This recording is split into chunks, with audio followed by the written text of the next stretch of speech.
Hey, locker room, what's up? I'm back home in Dallas for a day, and then I'll head to Florida to shoot and work on the next episodes of the White House. And remember now, I told you about that episode with the baby. It's going to be a great episode. This is really good because there's so much in this.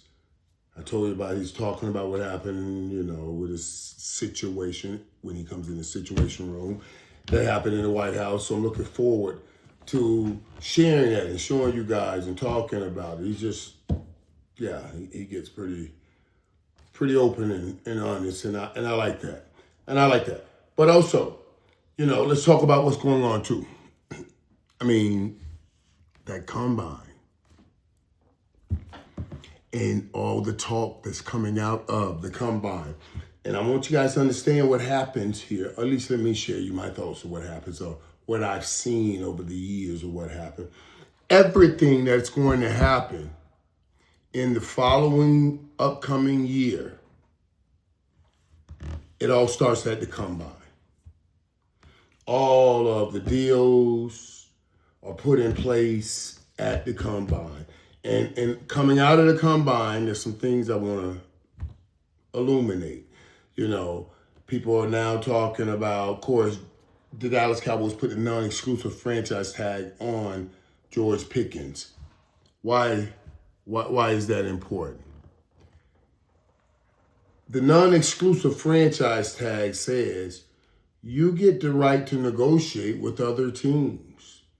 But any team picks you, we get the right to match whatever offer you sign with that team. And if we don't match, we get 2 first-round picks from that team.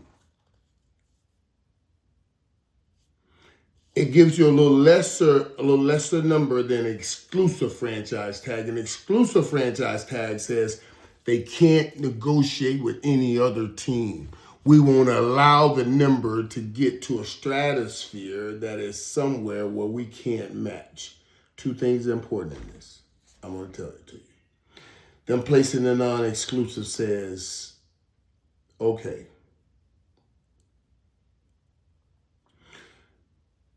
George, you've had a great year here with us.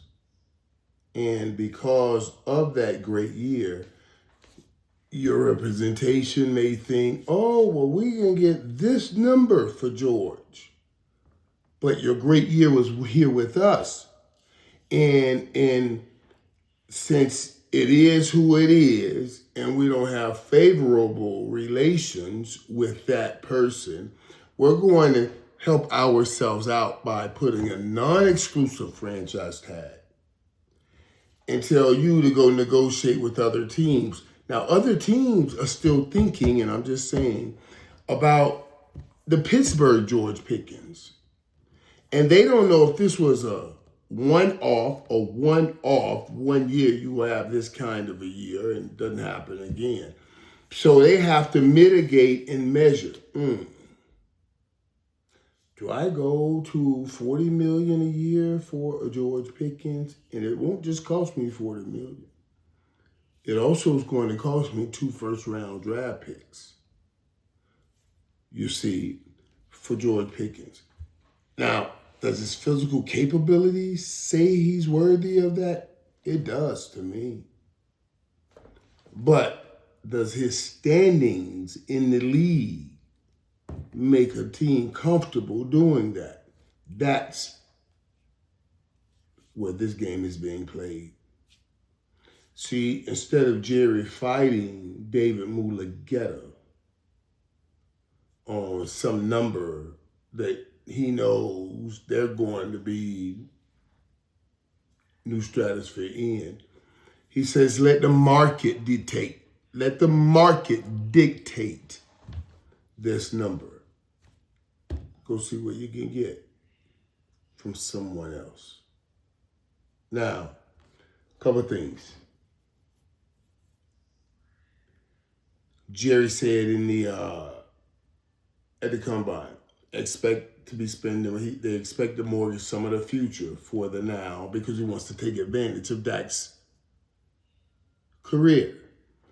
And that means I'm going to be spending more in free agency than I have in the past. Now, remember, that brings back up the Tyreek Hill. When will he get healthy?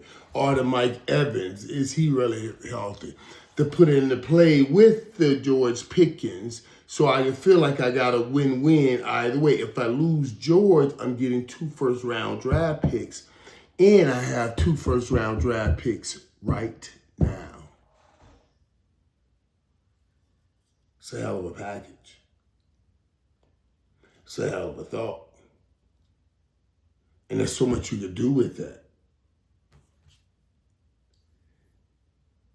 And you make guys think also about, okay, what is it that you want to do? Because you may have an inflated idea of what the league is willing to do with you. So let us give you the opportunity to go and see the league. Jerry has to worry because this is the first time the salary cap has been over $300 million. And some team can be desperate for a big play guy. And George Pickens is that big play guy. But they better have everything else lined up in a row. You know, and only need that one last element. Or that place in that situation that he goes to can bring about some frustration, because what if he goes back and then now they can't get the ball to him again and he's going to be saying, what did I do? I left the opportunity I had for this. And now you're going to worry about what George Pickens you got. I'm just telling you, I wouldn't worry because I'm with George. I believe in George. I know what he is. But I'm telling you the thought process of all these other rooms that are going on around the NFL. And they are talking it right now as they look through the kids that they saw at the combine today. Even though they know the kid they saw at the combine today isn't proven material like George Pickens is in the NFL right now. So a team will be like, I'm a receiver away. I don't see that receiver in this draft. So if I got the 21st, 22nd, 23rd pick and I just need that receiver and I don't see him in this draft, I'm essentially ready to throw this pick away and say, I'll give you this pick and next year's pick to get a surefire receiver that I need, as opposed to picking a receiver that may not work out and come back and have to pick a receiver that doesn't work out in the NFL again next year. Instead of gambling those 2 years on finding one out of the 2, I'll give you the 2 and take a bona fide. That's the thought process.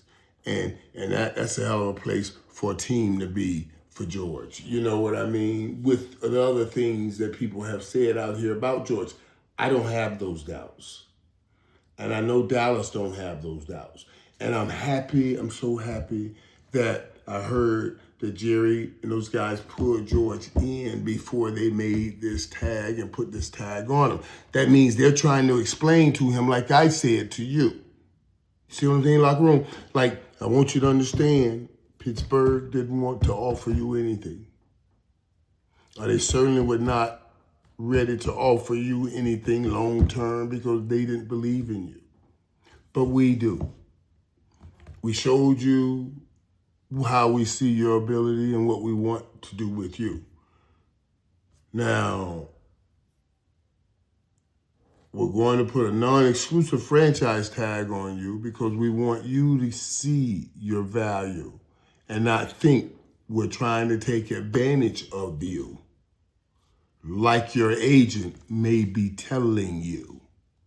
That's why I love that they spoke together. It gives a chance. Remember now, when the Michael Parsons and Jerry Jones thing fell out is when David Mulugheta stopped them from talking together. When Jerry said he no longer takes my calls. Can't do that, man. And I was happy to hear that George Pickens is not doing that, man. No, I'm going to talk to him and hear what he has to say. And that's what I heard. I don't know for sure, but that's what I heard, and I hope that's what happened. That's what Clarence Hill reported. I'll call Clarence. But whenever he says stuff, I take it on the real. He ain't never, yeah. And trust me, he's my dude. I know how real Clarence Hill is. So I don't want to mess with y'all about my boy Thrill Hill, because there are things I have told Clarence Hill to this day, he has never spit back up.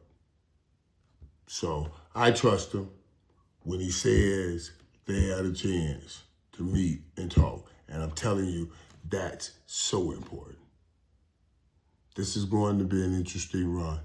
Jerry threw all barbs already. You guys got to be able to read between the lines as we walk through this thing. You know what I mean? And we going keep walking through it. Oh, another thing I want to talk to you guys about. Because I thought this was just incredibly beautiful. And I put it up, right? I saw it on air, and I was trying to shoot a video of it. But it was, y'all see this?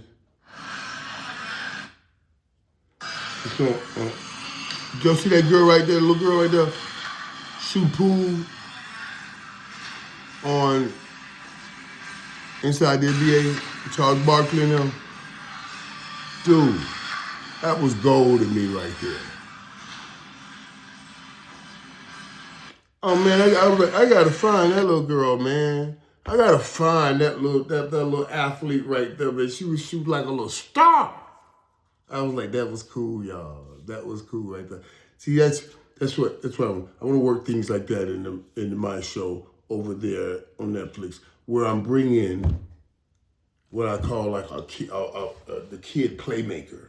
Every week I want to find a kid playmaker, somebody that's extraordinary, a little kid at what they do, and bring them on to show peeps what they can do. The kid playmaker, or the playmaking kid, whatever. I'll come up with it. But that touched me. That was cool, you know. Tell me your thoughts on that. When you see like kids do things like that, I don't know. I just think it's incredible to see somebody that focuses in on something like that and get good at it like that. Oh, I can imagine what she's going to be in another 10, 15 years, because she started it when all of her synopsis or firing for information. She'll learn things about the game that we never even think about, because she started so early with all of those firing synopsis, figuring out things.